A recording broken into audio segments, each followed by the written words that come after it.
नहमदुहु व नसल्ली अला रसूलिहिल करीम अम्मा बाद फ़ऊज़ु बिल्लाहि अस्समीउल अलीम मिनश शैतानिर रजीम बिस्मिल्लाहिर रहमानिर रहीम अल्लाहुम्मा सल्लि अला मुहम्मदिन व अला आलि मुहम्मदिन व बारिक व सल्लिम।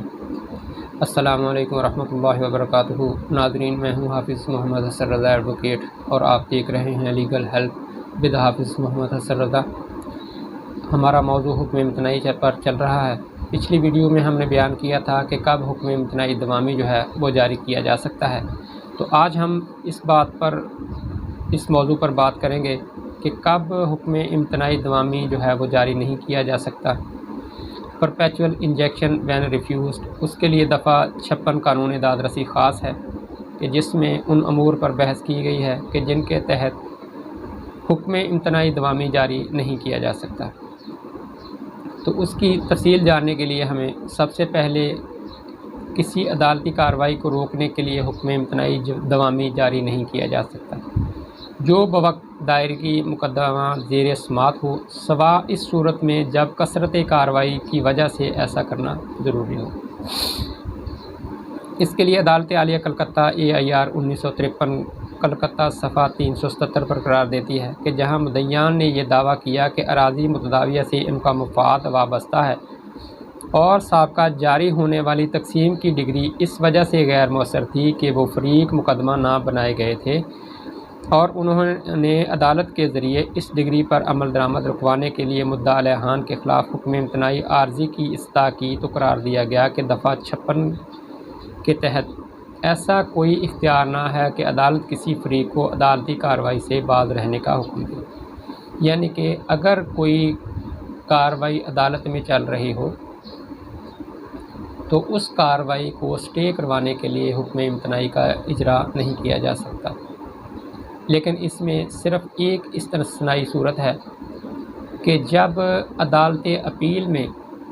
हम कोई अपील दायर करते हैं, कोई निगरानी दायर करते हैं, कोई रिव्यू दायर करते हैं, तो ऐसी सूरत में जो अदालत अपील है वो मातहत अदालत जो है उसके हुक्म के ख़िलाफ़ या उसकी कार्रवाई को रोकने के लिए ताहुक्म सानी, ताहुक्म फ़ैसला अपील उस कार्रवाई को रोके जाने का हुक्म सादर कर सकती है। इसके अलावा किसी अदालत के पास ये इख्तियार नहीं होता कि वो दूसरी अदालत में चलने वाली कार्रवाई को रोक दे। सिर्फ़ इसमें है कि जब ये महसूस हो कि ये कार्रवाई दर कार्रवाई चलते चलते फ्री कैन जो है वो बहुत ज़्यादा ज़ेरे बार आ जाएंगे और कार्रवाई लामुतनाही हो जाएगी और उससे मुख्तलिफ़ किस्म के जो हुक्म हैं वो सामने आएंगे और मल्टीप्लाइसिटी जो है या ऐसी सूरत हाल पैदा हो जाएगी कि जिसमें इतने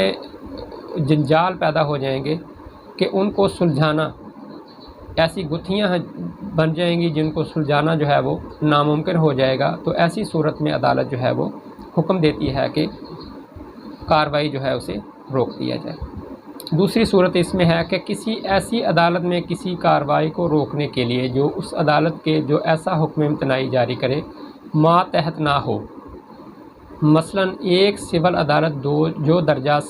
अव्वल के जज पर मुश्तमिल हो, अदालत सेशन जज के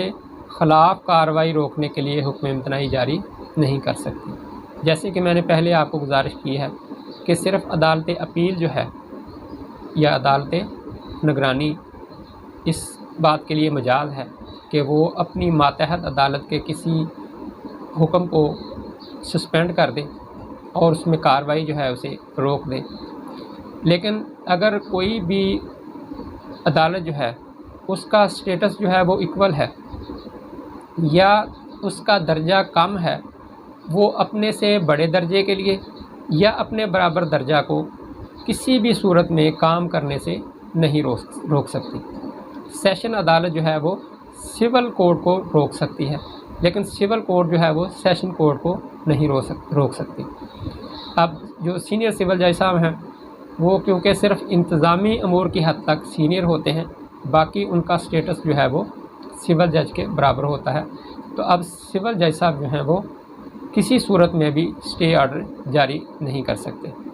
तीसरी सूरत इसमें है कि किसी कानून साज अदारे के ख़िलाफ़ हुक्म इम्तनाई जारी नहीं किया जा सकता,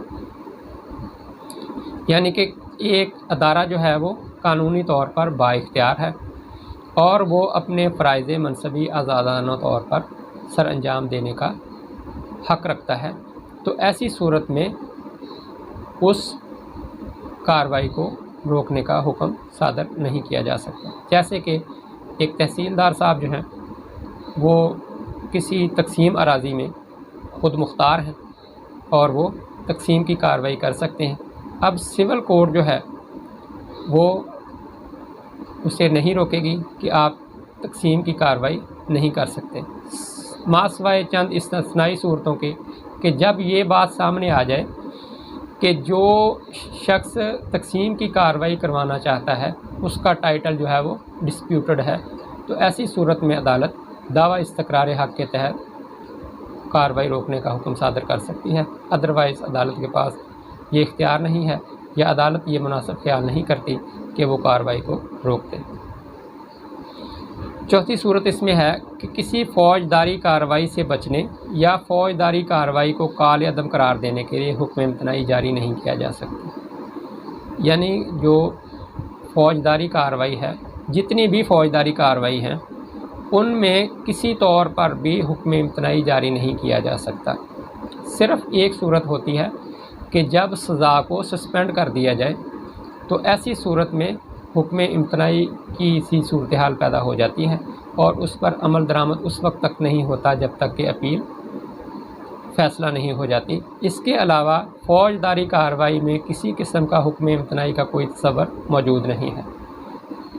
पाँचवीं सूरत इसमें है कि मुद्दई ने गैर मामूली ताख़ीर का मुज़ाहरा किया हो तो उसके हक़ में हुक्म इम्तनाई जारी करने से इनकार किया जा सकता है, यानी कि एक मुद्दई जो है वो सुस्ती और काहली की वजह से अपने घर में पड़ा रहा और उसने आकर बर वक्त अदालत से रुजू नहीं किया और उससे किसी तीसरे शख्स के हकूक़ जो हैं वो पैदा हो गए हैं, तो अब उस शख्स के हक़ में किसी किस्म की कोई कार्रवाई पैदा नहीं की जा सकती। जैसे कि हक़ आसाइश या हक़ क़दामत के तहत किसी शख्स के हक़ में कोई हकूक़ पैदा हो गए हैं, तो अब उन हकूक़ को डिस्टर्ब नहीं किया जा सकता। नंबर 6 है कि मुद्दई अगर अपना हक़ किसी दीगर किस्म की कार्रवाई के ज़रिए हासिल कर सकता हो, यानी कि उसके पास कोई और दादरसी मुहैया हो और वो अपनी उस दादरसी को बरूए कार ना लाए, उसे हासिल ना करे। जैसे कि एक महकमा नहार का कोई मामला है और उसकी कार्रवाई जो है उसे सुनने का इख्तियार महकमा नहार के अफसरान को है, अब वो अदालत दीवानी में आता है और आकर कोई हुक्म इम्तनाई हासिल करने की कोशिश करता है, तो ऐसी सूरत में उनके ख़िलाफ़ किसी किस्म का कोई हुक्म इम्तनाई जारी नहीं किया जा सकता। नंबर 7 पर है कि मुद्दई या उसके नुमाइंदा का रवैया गलत और नामुनासिब हो, यानी कि मुद्दई जो है वो किसी को तड़ियाँ लगाता है, किसी के हकूक़ जो हैं उनको पामाल करता है, उनके हकूक़ जो हैं उनको गस्ब करने के लिए अदालत में आकर हुक्म इम्तनाई हासिल करना चाहता है, तो ऐसी सूरत में उसके हक़ में हुक्म इम्तनाई जारी नहीं किया जा सकता। नंबर 8 पर है मुद्दई का जायदाद से कोई हक़ या मुफाद वाबस्ता ना हो। अब इसमें जो सबसे अहम और सबसे बुनियादी चीज़ है कि जिस शख्स ने भी हुक्म इम्तनाई दवामी जारी करवाना है उसका कोई ना कोई हक़ बनता हो। अगर किसी शख्स का कोई हक़ नहीं बनता तो ऐसी सूरत में उसे कोई हक़ हासिल नहीं है कि वो हुक्म इम्तनाई आकर जारी करवाए। इसमें अदालत आलिया लाहौर जो है उसने AIR 1933 लाहौर सफ़ा 203 पर करार दिया है कि ये तयशुदा है कि ऐसे मुद्दई के हक़ में हुक्म इम्तनाई जारी नहीं किया जा सकता जो मामला में कोई मुफाद ना रखता हो। नंबर 9 पर है कि हुक्म इम्तनाई जारी करने से किसी अफसर सरकार के फ़राइज़ मनसबी में रुकावट पैदा होती हो, यानी कि कोई कानूनी कार्रवाई कोई शख्स कर रहा है तो उस कानूनी कार्रवाई को रोकने के लिए हुक्म इम्तनाई जारी नहीं किया जा सकता। हर शख्स जो है वो कानून का पाबंद है और उसे कानून के तहत जो इख्तियारात दिए गए हैं वो उन इख्तियारात को इस्तेमाल कर सकता है, लेकिन अपने कानूनी इख्तियारात से बढ़कर कोई काम नहीं कर सकता। इसीलिए अदालत जो है अगर कोई शख्स अपने कानूनी इख्तियारात से बढ़कर कोई काम कर रहा हो तो उसे रोक देती है,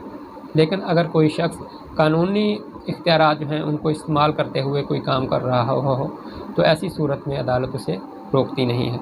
اور نمبر 10 ہے کہ مدعی نے چالاکی کا مظاہرہ کیا ہو اور اصل واقعات کو عدالت سے مخفی رکھا ہو۔ اگر کوئی شخص جو ہے وہ عدالت میں کنسیلمنٹ آف فیکٹس کا مرتکب قرار دیا جاتا ہے اور یہ بات ثابت ہو جاتی ہے کہ اس نے عدالت سے کوئی حالات جو ہیں ان کو مخفی رکھا ہے، پوشیدہ رکھا ہے، تو ایسی صورت میں اس کے حق میں کسی قسم کا کوئی حکم امتناعی جو ہے وہ جاری نہیں کیا جا سکتا۔ یہ تھیں وہ 10 وجوہات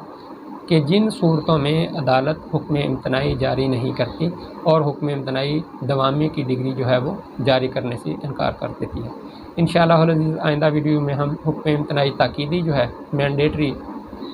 انجیکشن جو ہے اس پر بات کریں گے۔ تب تک کے لیے اجازت دیجیے۔ جزاکم اللہ احسن الجزا۔ السلام علیکم۔